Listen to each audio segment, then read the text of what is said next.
अरे भाई साहब इंडियन टीम है मुश्किलात का शिकार, वो भी अपने ही होम ग्राउंड के ऊपर। भारतीय टीम जो है पहले उन्होंने एक पहाड़ जैसा स्कोर कंसीड किया और अब इस वक्त वो अपने ही घर में फंस कर रह चुके हैं, अपने ही घर में मुश्किलात का शिकार हो चुके हैं। वर्स्ट किस्म का कोलैप्स उनका लगा है और इस वक्त उनकी बैटिंग लाइनअप लड़खड़ा सी गई है। उनको समझ नहीं आ रहा करना क्या है। मेरे ख्याल में अभी सूरत हाल यह है कि फॉलो ऑन से बचने के लिए भी, फॉलो ऑन जैसी शर्मनाक चीज से बचने के लिए भी उन्हें कुछ रन दरकार है, कोई 100 के करीब रन उन्हें चाहिए फॉलो ऑन से बचने के लिए। इस वक्त इस कदर बुरे हालात में इंडिया फंस चुका है। भारत के 7 खिलाड़ी आउट हो चुके हैं 122 के स्कोर के ऊपर। महज 122 पर भारतीय टीम अपने 7 खिलाड़ी खो चुकी है और ये उसके बाद हो रहा है जब साउथ अफ्रीका ने वन साइडेड फेंटा लगाया है इंडिया को। साउथ अफ्रीका का मुकाबला इंडिया सेकंड टेस्ट मैच इस वक्त गुवाहाटी स्टेडियम में चल रहा है भारत में। और सूरत हाल यह है दोस्तों के मुश्किलात का शिकार है भारत की टीम। पहला मैच हारने के बाद इस सीरीज में दूसरे मैच में भी ऑलमोस्ट इस मैच से इंडिया की टीम बाहर हो चुकी है। टू बी ऑनेस्ट सिंपल सी बात है, मैं आपको बता देता हूं, अगर आप कहो कि यहां से इंडियन टीम ये मैच जीत जाए, चांस नहीं है भाई, पॉसिबल नहीं है। प्रैक्टिकली ये चीज पॉसिबल नहीं है। अदरवाइज तो cricket is a funny game भाई, कभी भी कुछ भी कहीं भी हो सकता है। कोई मिरेकुलस परफॉर्मेंस हो तो फिर ये चीज पॉसिबल है कि इंडिया इस मैच को जीत जाए। अदरवाइज इस मैच को जीतने की पोजीशन में इंडिया बहुत पहले से निकल चुका है। इस मैच को अब इंडिया बचा सकता है, सेव कर सकता है, जीत नहीं सकता। क्योंकि 2 दिन में जो साउथ अफ्रीका ने फेंटा लगाया है, जो दिन में 2 दिन में जो हल किया अफ्रीका ने इनका, उसका भाई अब कोई जवाब नहीं बनता, उसका कोई जवाब बनता ही नहीं है। जिस किस्म की वन साइडेड फेंटी लगी है इंडिया को। इंडिया की टीम इस वक्त मुश्किलात के शिकार कुछ इस तरह है कि इंडियन टीम ने जो स्टार्ट लिया था उस स्टार्ट को कंटिन्यू नहीं कर पाए इंडियन बल्लेबाज।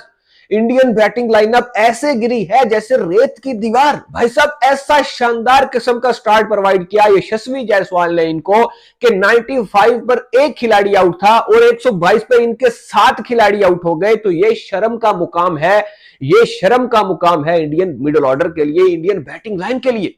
आप देखो, मैं सबसे ज्यादा मुझे जो दुख हुआ, सबसे ज्यादा जो मुझे अजीबो गरीब किस्म की हरकत लगी वो ऋषभ पंत की लगी।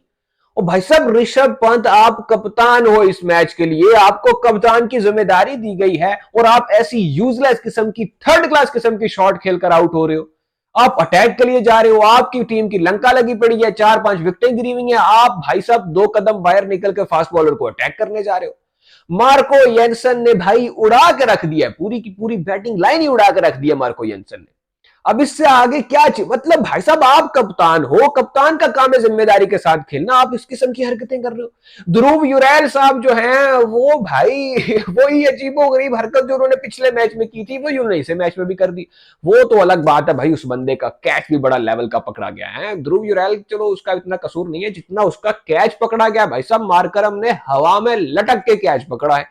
लिटरली ग्लेन फेप्स वाला स्टाइल था, वही अंदाज था, वही नाज था भाई, हवा में लटके वो उस बंदे ने वो कैच जा पकड़ा उस ध्रुव युरैल का। अदरवाइज वो बेचारा भी खुश ही था, खेल ही रहा था। लेकिन दोस्तों कहानी फिर वहीं आ जाती है, भारतीय लाइनअप बैटिंग की ऐसे गिरी है जैसे रेत की दीवार। भाई साहब क्या अब मैं बात करूं यहाँ पे केएल राहुल की, क्या बात करूं ऋषभ पंत की, ध्रुव युरैल की, या और किसकी बात करें। भाई साहब रविंद्र जडेजा साहब भी निकल चुके हैं इस वक्त क्रीज पे, वाशिंगटन सुंदर मौजूद है, साथ में उनके कुलदीप यादव हैं।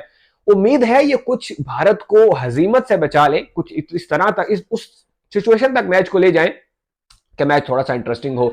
अदरवाइज जैसे जैसे माहौल जो है वो आगे बढ़ेगा, जैसे जैसे मैच आगे बढ़ेगा, पिच मजीद मुश्किल होती जाएगी। अभी आज तीसरा दिन है और भारत के 7 खिलाड़ी आउट हुए हैं, वो भी जस्ट इन अ वाइल। भाई कुछ ही टाइम के अंदर भारत के 7 खिलाड़ी आउट हो गए, वो भी अभी तीसरा दिन है। तो जैसे जैसे मैच आगे बढ़ेगा पिच का बिहेवियर चेंज होगा और ये जो पहाड़ जैसा टोटल पहली इनिंग में स्कोर किया है ना साउथ अफ्रीका ने, ये बहुत बड़ा भारी बोझ बन चुका है इस वक्त इंडिया के सर के ऊपर। अगर इंडिया कोई मिरेकल हो जाए, यहां पे कोई मिरेकुलस परफॉर्मेंस हो जाए वाशिंगटन सुंदर यहां पे कोई 200 रन स्कोर कर दे या फिर कुलदीप यादव की तरफ से कोई 150 रन हमें देखने को मिल जाए तो शायद फिर इस मैच में भारत वापस आ जाए और इस मैच को बचा सके।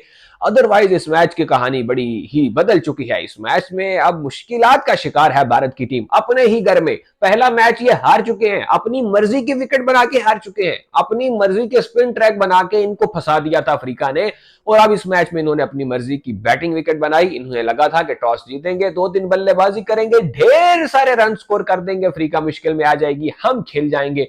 लेकिन दोस्तों ऐसा नहीं हुआ। अफ्रीका ने इनको मारा है, ऐसा मारा है कि वो 8वें नंबर पे बैटिंग करने वाला मुतुसामे पेल गया, भाई मार्को येंसन पेल गया इनको। मतलब अच्छा खासा तसल्ली से उन्होंने मारा है। और अब इस वक्त सिचुएशन ये है, वो इस मैच में ऐसे हावी बैठे हुए हैं। टेम्बा बवोमा मेरे दोस्त को इन्होंने मजाक उड़ाया था, अब वो ले रहा है बदले। भाई साहब इंडिया इन ट्रबल। कौन बचाएगा इंडिया को? क्या वाशिंगटन सुंदर एक ऐसी बारी खेल पाएंगे जो इंडिया को सेव कर सके या नहीं, ये तो अब वक्त ही बताएगा।